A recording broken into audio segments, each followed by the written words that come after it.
శ్రీ గురుభ్యో నమః. హరి ఓం. వసుదేవసుతం దేవం కంసచానూరమర్దనం దేవకీ పరమానందం కృష్ణం వందే జగద్గురుం. తీర్త్వా మోహార్ణవం హత్వా రాగద్వేషాదిరాక్షసాన్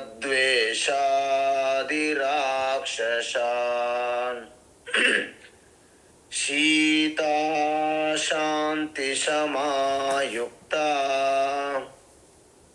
ఆత్మా రామో విరాజతే. ఆత్మస్వరూప బంధుఘన మనం 11వ అధ్యాయం విశ్వరూప దర్శన యోగములో ఆఖరి ఘట్టం చూస్తున్నాం. ఏంటంటే అర్జునుడు ఏదైతే తాత్కాలికంగా ప్రార్థన చేసి పరమాత్మ నుండి తన మనస్సుని తాత్కాలికంగా ఒక విశాల దృక్పథంతో కూడిన దృష్టిని కలిగారు. ఎలాగంటే ఆ మహాయోగీశ్వర కృష్ణ సమక్షంలో తన మనస్సులో ఉన్నటువంటి సంకుచితమైనటువంటి నేను నాది అనే అహంకార మమకారాల రహితమైనటువంటి స్థితిని తాత్కాలికంగా పొందుతారు. మనందరికీ తెలుసు. మీరు ఒక్కొక్కసారి అత్యంత శ్రద్ధాభక్తితో కూడి ఏ దేవాలయమునకు కానీ ఏ మహాత్ముల వద్దకు కానీ వెళ్ళినప్పుడు అత్యంత ప్రసన్నత కనిపిస్తుంది. సర్వం కూడా మీ నుండి జారిపోతాయి. ఆందోళనలు, అలజడులు, కలతలన్నీ కూడా మీ నుండి జారిపోతాయి. మీరు చెక్ చేసుకోవచ్చు. మీరు ఆ కొద్ది క్షణాలలో ఈ జగత్తు గురించి ఒక్కసారి ఈ యొక్క రహస్యం, ఈ సృష్టి, అది ముందుకెళ్తున్న తీరు, ఆ నియమాలు, ఆ ప్రకృతి సూత్రాలు ఒక్కసారి ఆలోచిస్తే అద్భుతమైనటువంటి ఈ విశ్వరూపం యొక్క దర్శనంపై మీకు శ్రద్ధాభక్తితో విశ్వరూపాన్ని మనము దర్శించవచ్చు. ఆ స్థితి అర్జునుడు దర్శించారు. ఆయనకి 3 రకాల అనుభూతులు కలిగాయి. మొదటిసారి ఆశ్చర్యానికి లోనయ్యాడు. ఎందుకంటే ఎప్పుడు సర్వము దివ్య స్వరూపమైన పరమాత్మగా గుర్తించలేదు కదా. నేను, మా తాతగారు, మా గురువు గారు, మేము, నేను నాది అనే భావంలో ఉంటారు సాధారణంగా జనులు. ఒక్కసారి సర్వము పరమాత్మ మహిమే అనే దర్శించడమే విశ్వరూపం.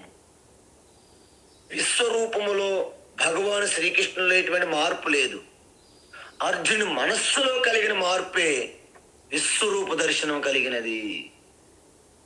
అందువలన 2వ స్థాయిలో అర్జునునకు భయం వేసింది. ఎందుకు?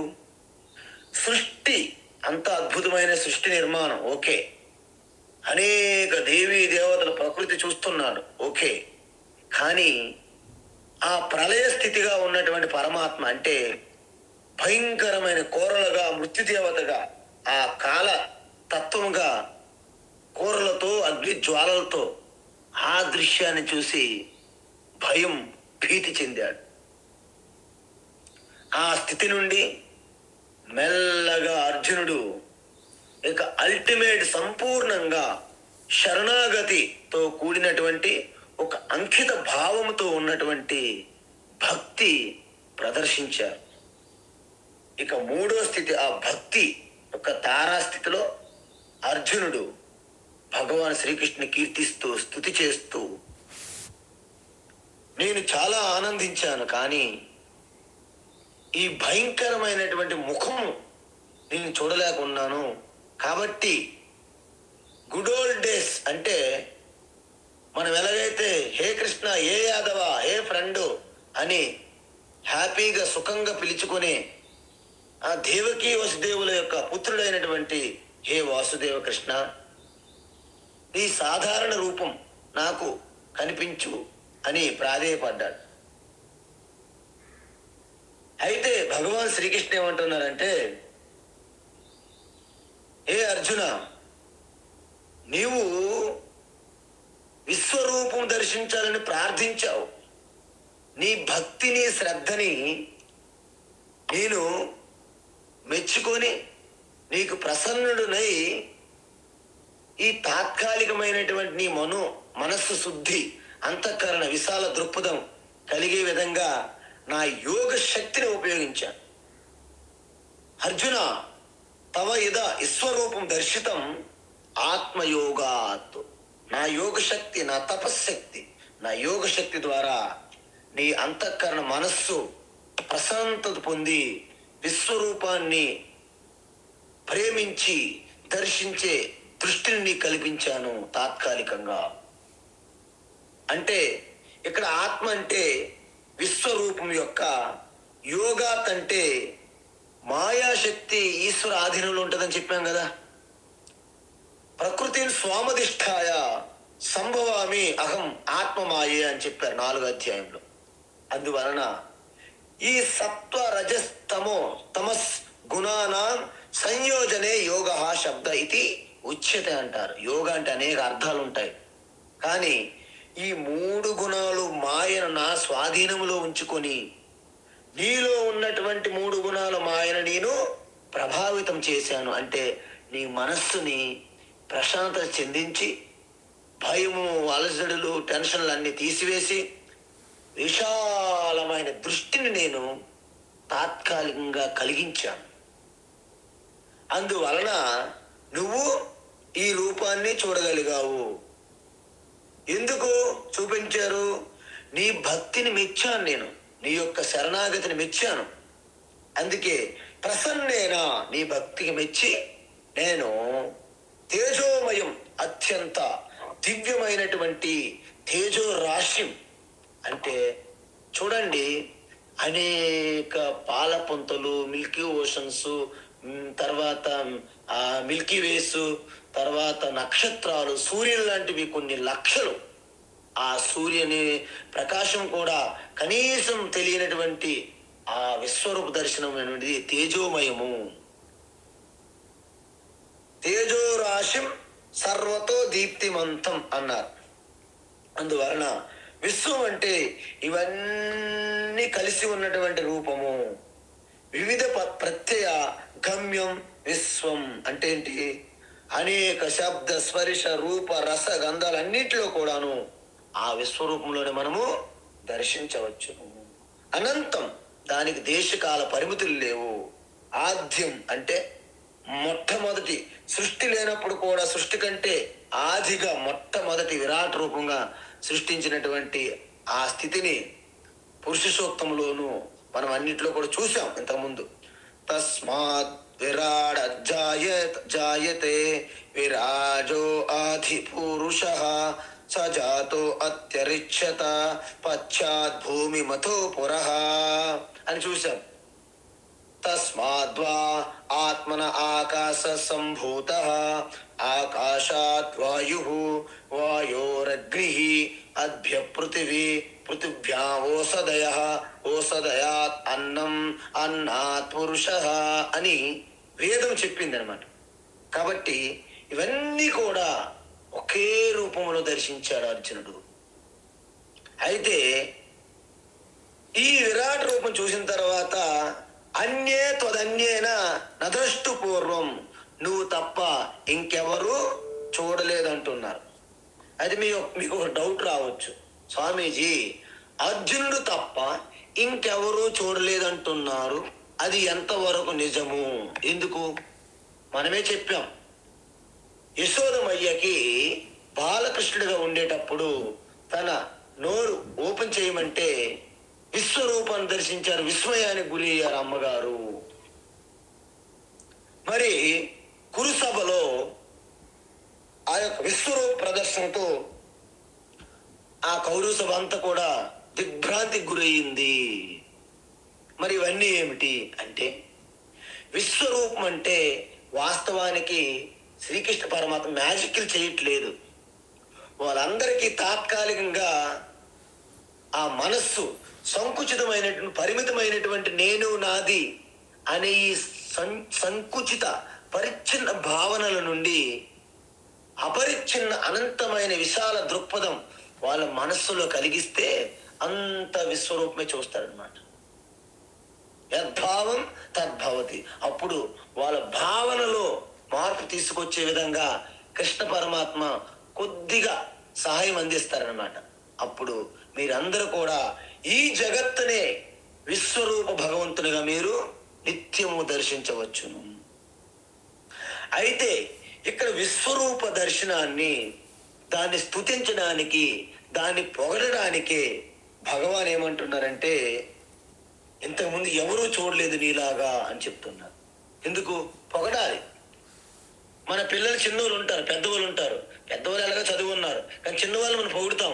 చూడమ్మా, అన్నయ్య కానీ అక్క కానీ నీ అంత బాగా చదివేవాళ్ళు కాదు, నీవే మొత్తం క్లాస్ ఫస్ట్, నీవే సూపర్ డూపర్ అని చిన్నపిల్లలకు మనము పొగుడుతూ ఉంటాం. దాని అర్థము పెద్దవాళ్ళు ఇంకెవ్వరూ అలా చదవలేదని కాదు, వారికి స్తుతి. నహి నిందా న్యాయం అంటారు. నహి నిందా న్యాయం అంటే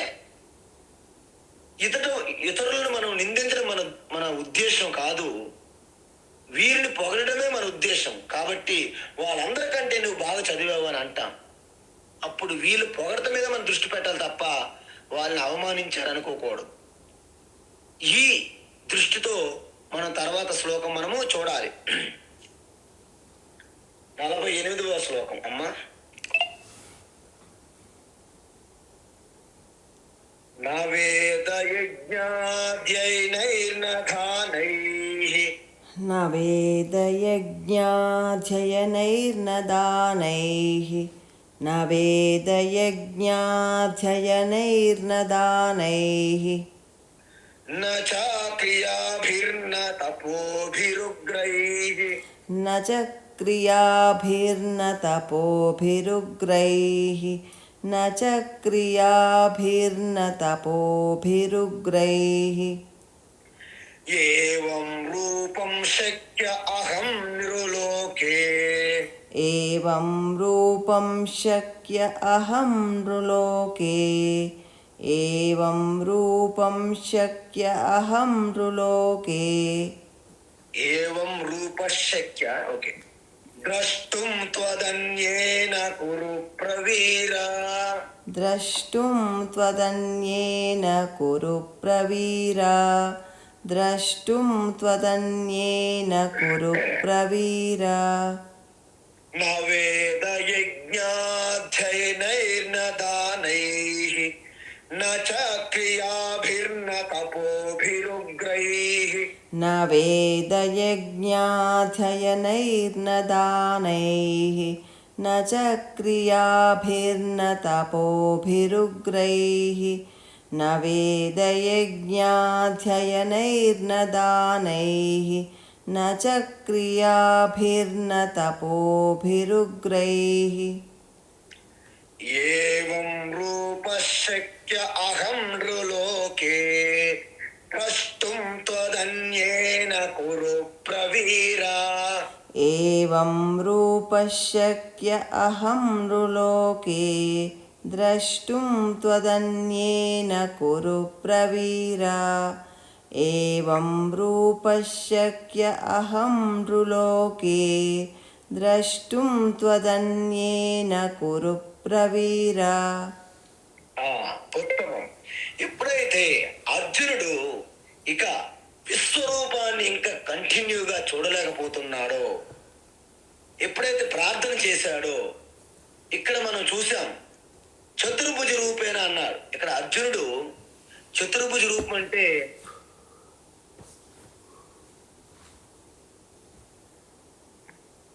చతుర్భుజ రూపే అర్జునుడు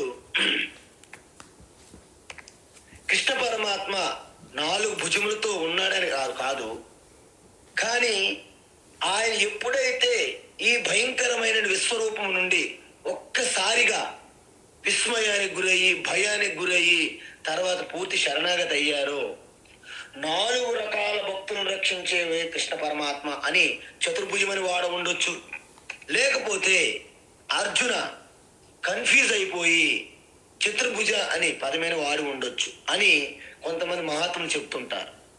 ఎందుకంటే కృష్ణ పరమాత్మ యుద్ధ రంగానికి వచ్చినప్పుడు 4 భుజాలతో లేరు, 2 భుజములతోనే సాధారణ మానవుడుగానే భీష్మ ద్రోణ పితామహుల మాదిరిగానే ఉన్నారు. మరి చతుర్భుజ రూపంలో కిరీటం చక్రం అన్నారు. ఓకే, కిరీటం గద చక్రం కృష్ణ పరమాత్మ ఉంటాయి. కౌముదికి గద, సుదర్శన చక్రం, కిరీటం. కానీ చతుర్భుజేన అనేటప్పుడు మనము ఏ విధంగా అర్థం చేసుకోవాలంటే కొంతమంది మహాత్ములు అంటారు, చతుర్విధ భజంతే మాం అంటే 4 రకాల భక్తుల్ని ఎలాగైతే రక్షిస్తున్నారో దానిని చతుర్భుజ ఈశ్వర కృష్ణ పరమాత్మ అంటారని అర్థం చేసుకోవచ్చు కూడా. దాన్నే మనము సింబాలికల్గా 4 భుజాలు పెట్టి విష్ణువుకి మనము దర్శిస్తుంటాము. శంకు చక్ర గద పద్మధారి విష్ణువుని మనము చూస్తుంటాం అన్నమాట. ఇక్కడ భగవాన్ ఏమంటున్నారంటే ఈ విశ్వరూప దర్శనానికి స్తుతి చేస్తున్నారు, పొగుడుతున్నారు. అడ్వర్టైజ్మెంట్ అనమాట. అంటే హే అర్జున, నువ్వు చూసేది విశ్వరూప దర్శనం అనేది సామాన్యం కాదు. ఇది ఎవ్వరికి ఇంత వీలుగా జరగలేదు చూడడానికి, దర్శించడానికి. నా వేద యజ్ఞై కేవలము వేదాలు పఠించి వేదాలు చదివినంత మాత్రాన విశ్వరూప దర్శనం అనేది చేయలేరు. అదేవిధంగా అనేక దాన ధర్మాలు చేసినంత మాత్రాన విశ్వరూపాన్ని దర్శించలేరు.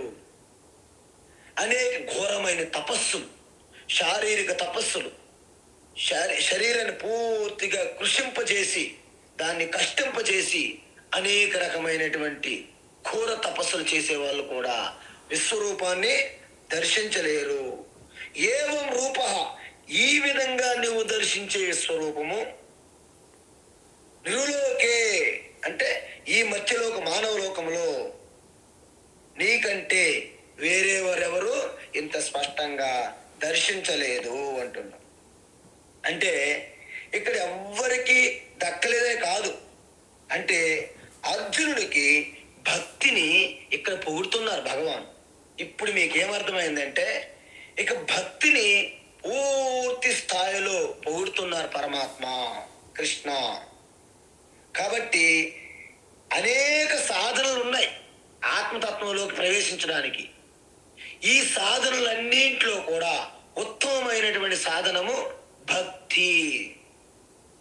ఎందుకంటే ఈ సాధనలన్నీ కూడా ఎప్పుడైతే పూర్తిగా వాటంతట అవే జారిపోతాయో అప్పుడు మీరు ఇక సాధనలు అంటే ఏముండదు, మీరే ఆ సాధన స్వరూపంగా మారిపోతారు అన్నమాట. అందువలన మనము చేసే అనేకమైనటువంటి మన యొక్క విలువలు, నైతిక విలువలు, ధార్మిక విలువలు, ధార్మిక జీవితం, వీటన్నింటిలో సత్యం వద, ధర్మం చర, మాతృదేవో భవ, ఆచార్య దేవో భవ, పితృదేవో భవ, సత్కర్మలు చేయండి, కర్మయోగం చేయండి అని చెప్పాం కదా. ఇవన్నీ కూడా చాలా గొప్పవి అయినప్పటికీ, దానము వేద అధ్యయనం అన్నీ సమానమైనప్పటికీ వీటన్నిటిలో భక్తి చాలా గొప్పది అని చెప్పడానికే భగవాన్ నెక్స్ట్ 12వ అధ్యాయంలో ఈ భక్తిని ఉత్కృష్టమైనటువంటి పీక్ లెవెల్గా చెప్తారనమాట. అంటే అర్జునుడు ఎప్పుడైతే విశ్వరూపంలోని అలా కొనసాగలేకపోయాడో, నాకు ఏకరూప ఈశ్వర దర్శనం కావాలి బాముర్రు అని ప్రాధేయపడ్డాడు. అందుకే మళ్ళీ ఏకరూప ఈశ్వరుని వల్ల దర్శనం ఇవ్వాల్సి వస్తున్నది భగవానికి. అందుకే 12వ అధ్యాయంలో ఒక క్రమంగా అన్ని రకాల ఏకరూప, అనేక రూప, అరూప అన్ని చూపెడతారు 12వ అధ్యాయంలో. అందువలన ఋతం చ స్వాధ్యాయ ప్రవచనే చ, సత్యం చ స్వాధ్యాయ ప్రవచనే చ, స్వాధ్యాయ ప్రవచనాభ్యం నా ప్రమదితవ్య అన్నారు. ఉపనిషత్తుల్లో అన్నిటికంటే గొప్ప తపస్సు స్వాధ్యాయ అధ్యయనము, ప్రవచనం చెప్పడం అనేది. మరి ఇక్కడ ఏమంటున్నారు భగవాను? భక్తి అన్నిటికంటే గొప్పది అంటున్నారు.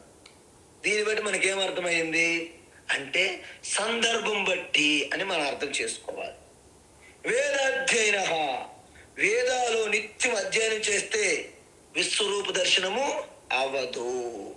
నా యజ్ఞ అధ్యయనై అంటే కర్మకాండ, అనేక యజ్ఞ యాగాల గురించి పూర్తిగా మీరు అధ్యయనం చేసిన మీరు విశ్వరూప దర్శనాన్ని చెయ్యలేరు. ఇంకా ఏమన్నా ఇంకా సాధనలు అంటే దానము, చారిటీ అన్నిటికంటే పావనం చేసేది యజ్ఞ దాన తపస్సు అంటారు. దానం ఒక గొప్పది. నా దానైహి, దానం వలన కూడా మీకు విశ్వరూప దర్శనం అనేది గ్యారంటీ కాదు.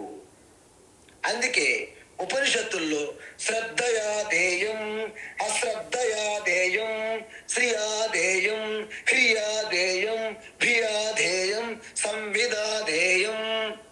దానం అనేది ఎప్పుడు చేయాలనిపిస్తే వెంటనే చేయాలంట, వాయిదా వేయకూడదంట. నీకు శ్రద్ధ ఉంటేనే దానం చేయాలి. శ్రద్ధ లేకున్నా దానం చేస్తే మెల్లగా శ్రద్ధ వస్తుంది. కాబట్టి దానం అనేది చాలా గొప్పది. కానీ విశ్వరూప దర్శనం అనేది గ్యారంటీ కాదు.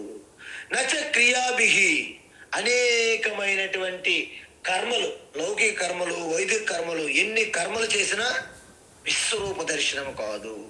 నా తపోభిహి ఉగ్రైహి, ఘోరమైన తపస్సులు, ఒంటి కాలు మీద నిలబడి ఓం బ్రహ్మణే నమః, ఓం నమః శివాయ అని మనము సినిమాల్లో చూసాం. అలాంటి ఘోర తపస్సుల వలన కూడా విశ్వరూప దర్శనం కాదు. అక్కడ ఏకరూపీశ్వరుడే దర్శనమిస్తున్నారు. వత్స, నీ తపస్సును నేను ప్రసన్నుడైతిని, ఏం వరము కోరుకును అంటున్నారు అక్కడ. అంటే అక్కడ కూడా విశ్వరూప దర్శనం కాదనమాట. మరి ఏవం రూపం, ఇలాంటి విశ్వరూపం నా ద్రష్టం శక్య, ఇలాంటి విశ్వరూపం అనేది ఈ యొక్క మానవ లోకంలో ఎవరికి శక్యం కాదు. అంటే వేదాజ్ఞ అధ్యయన ఏవం రూపం, ఈ రూపాన్ని న ద్రష్టం శక్య, దానైహి ఏవం రూపం న ద్రష్టు శక్య, క్రియాభిః ఉగ్రైః తపోభిః ఏవం రూపం న ద్రష్టం శక్య. అంటే అర్థం ఏంటి? వేటి ద్వారా కూడా నీకు విశ్వరూపాన్ని దర్శించడం సాధ్యం కాదు. మరి దేని వలన సాధ్యం కాదంటే దేని వల్ల ఒకదాని అవ్వాలి కదా. అప్పుడు చెప్తున్నారు భగవాన్. అంటే అర్థం ఏంటంటే అత్యంత ప్రేమతో కూడిన అత్యంత ఉత్కృష్టమైన భక్తి ద్వారా మాత్రమే విశ్వరూపాన్ని దర్శించగలరు అని చెప్తారు తర్వాత. అప్పుడు భగవాన్ ఏమంటున్నాడంటే మాతే వ్యతామాచ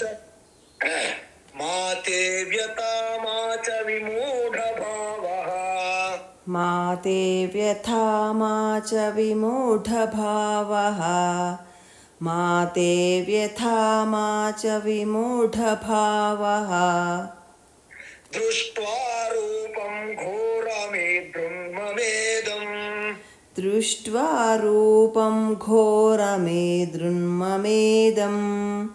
దృష్ట్వా రూపం ఘోరమేదృన్మమేదం,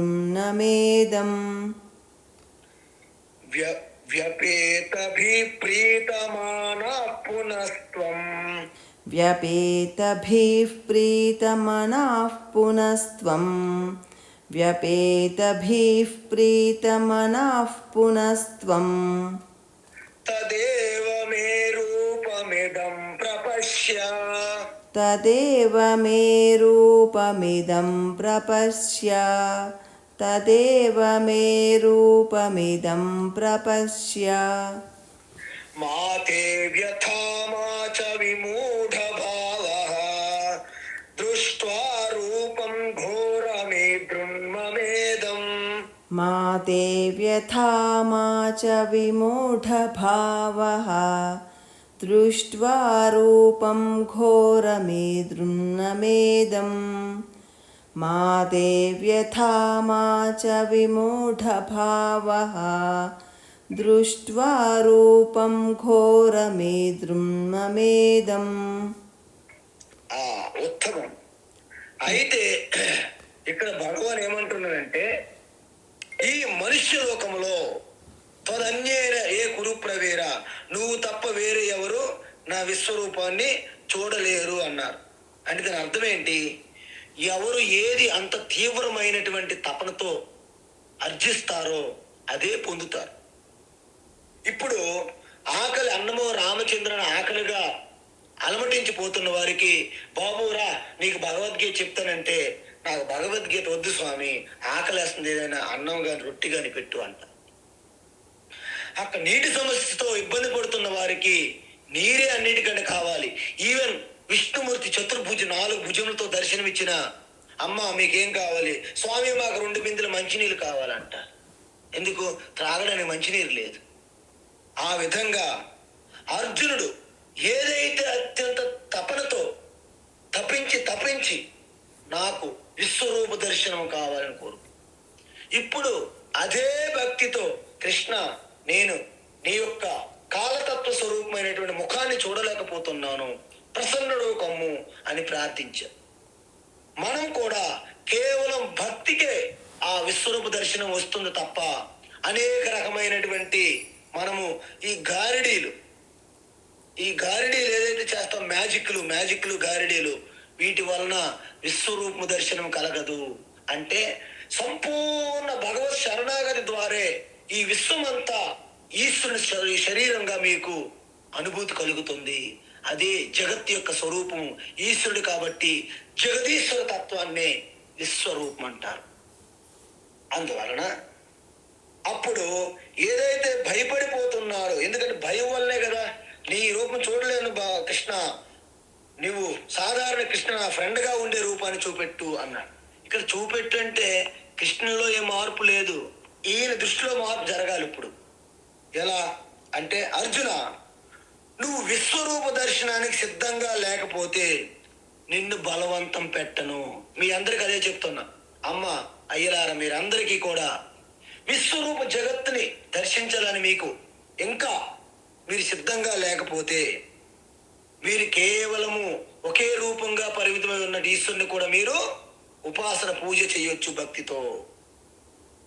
ఎందుకంటే వేదాంతం కూడా ఎవరిని బలవంతం పెట్టదు. వారి స్థితి ఏమిటి, వారు ఎక్కడ ఉన్నారు అనే తెలుసుకుంటుంది.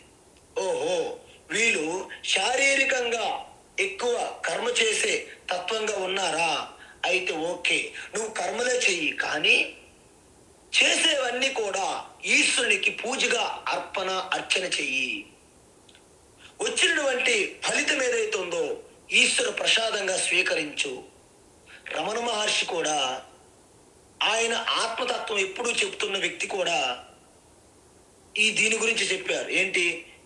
ఈశ్వరార్పితం నేచ్ఛయాకృతం చిత్తశోధకం ముక్తి సాధకం. చూసారా, మీరు ధ్యానం చేయలేరు, మీరు ఇంకా ఏమీ చేయలేరు, మంత్రాలు తంత్రాలు యంత్రాలు వేద పాఠనము అధ్యయనము పారాయణం ఏమీ చేయలేరు. కానీ మీరు చేసే ప్రతి పని ప్రతి కర్మ ఈశ్వరునిగా భావించి మీరు చేయొచ్చు కదా. ఆ భావన ఆ రిజల్ట్ ఈశ్వరునికి వదిలేయచ్చు కదా. చేసే కర్మలోనే మీరు నిష్ఠతో, మీకే స్వేచ్ఛ ఉన్నది, మీ అధికారం ఉన్నది, అత్యంత శ్రద్ధాభక్తితో నిష్ఠతో చేయొచ్చు కదా. ఆ చేసేది కూడా వంట మీరే వండుతారు, కానీ ఈశ్వరుని కోసమనే భావన చేయొచ్చు కదా.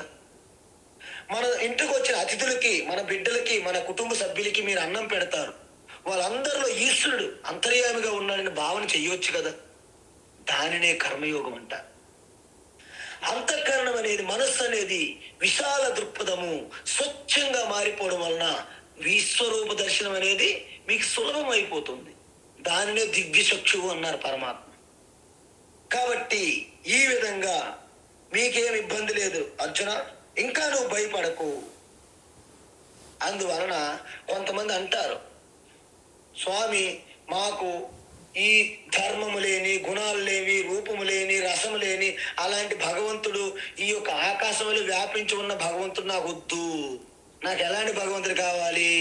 నేను గోపికగా ఉంటూ ఆ గోపికల మధ్య కృష్ణ పరమాత్మ డ్యాన్స్ చేస్తూ అంగనా అంగనా అంతరే మాధవో మాధవో మాధవో అంతరే అంగనా.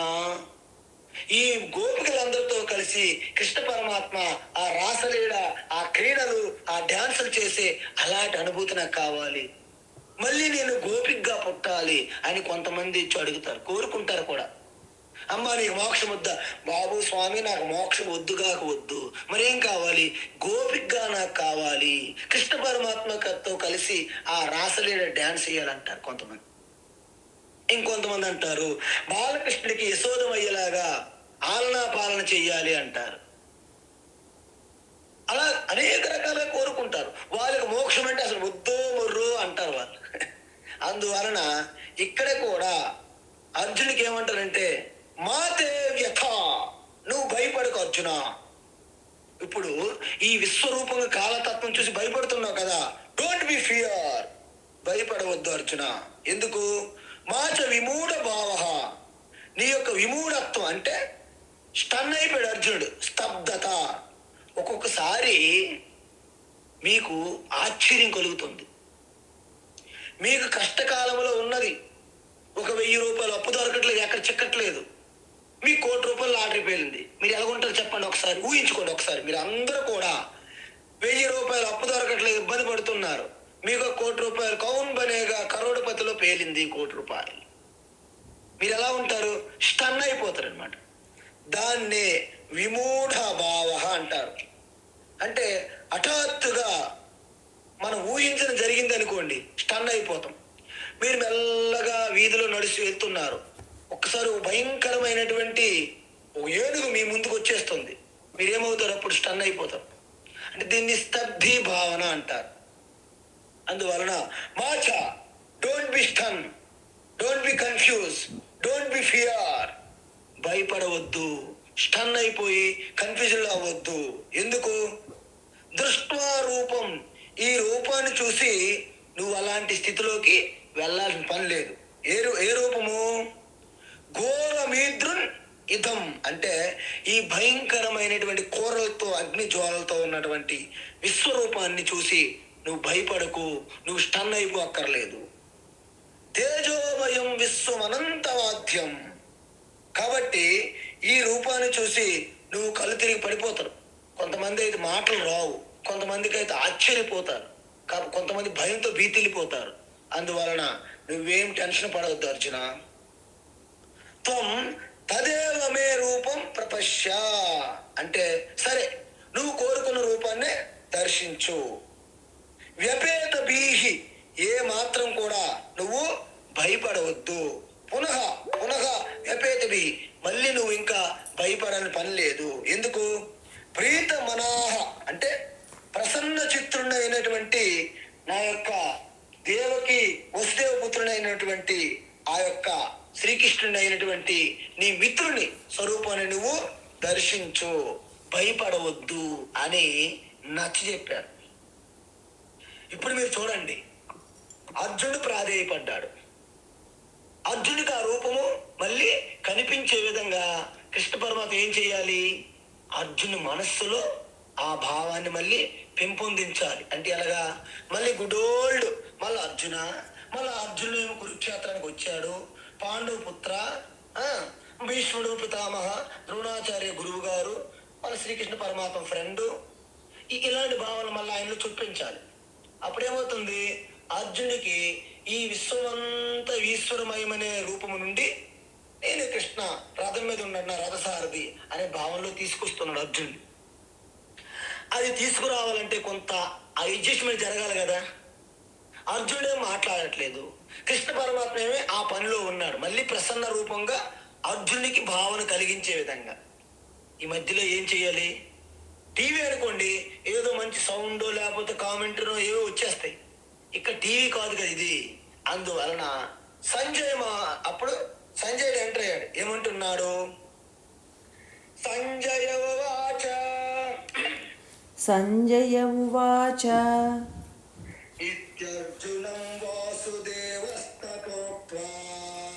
ఇత్యర్జునం వాసుదేవస్తథోక్త్వా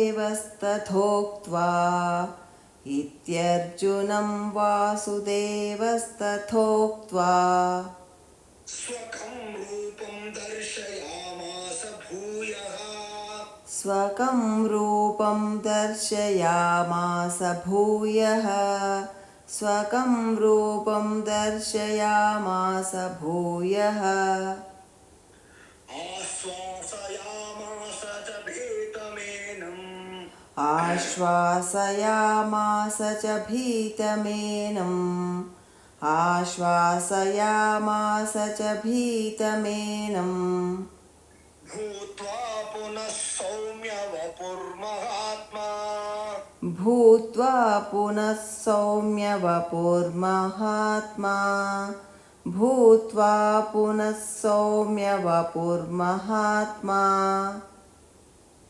ఇత్యర్జునం వాసుదేవస్తథోక్త్వా స్వకం రూపం దర్శయామాస భూయః इत्यर्जुनं वासुदेवस्तथोक्त्वा स्वकं रूपं दर्शयामास भूयः इत्यर्जुनं वासुदेवस्तथोक्त्वा स्वकं रूपं दर्शयामास भूयः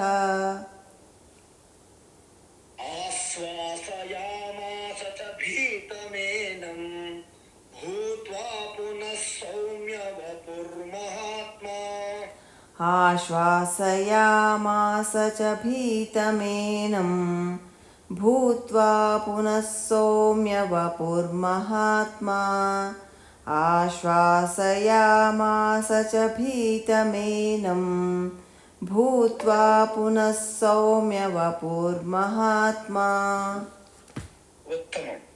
అయితే మనకి యోగి వేమన ఏమన్నారంటే, ఆత్మశుద్ధి లేని ఆచారమదియాల, బాండ శుద్ధి లేని పాకమేల, చిత్తశుద్ధి లేని శివ పూజలేలరా, విశ్వధాభిరామ వినురవేమ అంటారు.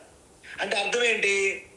మనం ఎప్పుడైతే మన అంతఃకరణాన్ని, మన మనస్సుని సంసిద్ధం చేసుకోకుండా ఉట్టి కందనమ్మ స్వర్గాన్ని నిచ్చినేసినట్లుగా అర్జునుడు పూర్తిగా యోగి ఋషిగా సంసిద్ధత లేదు, కానీ విశ్వరూపం దర్శించాలి అని వెంటపడ్డాడు భక్తితో. సరే, ఆయన మీద కరుణా కృపతో విశ్వరూపాన్ని దర్శింపజేశాడు. ఇప్పుడు తన సొంతంగా ఆ మనస్సుని అంత శుద్ధంగా లేదు కదా, కాబట్టి మళ్ళీ వెనక్కి లాగాడు. లేదు లేదు, నేనేదో పొరపాటు అయిపోయింది, నాకు ఏకరూపంలో ఆనందము, నేను భక్తి చేసుకుంటాను, నాకు ఆ పరమాత్మ తత్వంలో లయమవడం నాకు ఇష్టం లేదు, నేను చిన్ని కృష్ణుడికి ముద్దులు కుడుపుతాను, బుజ్జగిస్తాను అంట. కాబట్టి ఆయన కోసము, సరే అర్జున నువ్వు పాండురాజు పుత్రుడివే అన్నాడు అన్నమాట.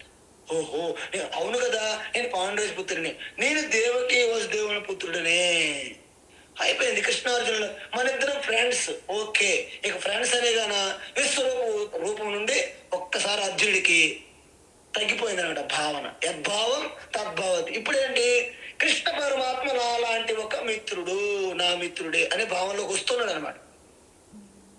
అప్పుడు సంజయ్ ఏం చెప్తున్నాడు, దాన్ని సంజయ్ చెప్పాలి ఈ విషయాలు. అప్పుడు సంజయ్ ఏమంటున్నాడంటే, వాసుదేవ అంటే వసుదేవ పుత్రుడు అని అర్థం. వాసుదేవ చూడండి, ఆ సందర్భాన్ని బట్టి ఏ పేరు వాడాలనేది ఎంత అద్భుతంగా వాడతారో చూసుకోండి మీరు. అంటే వసుదేవ పుత్రుడు కాబట్టి వాసుదేవ అని వాడితే మనకు కరెక్ట్గా సరిపోతుంది.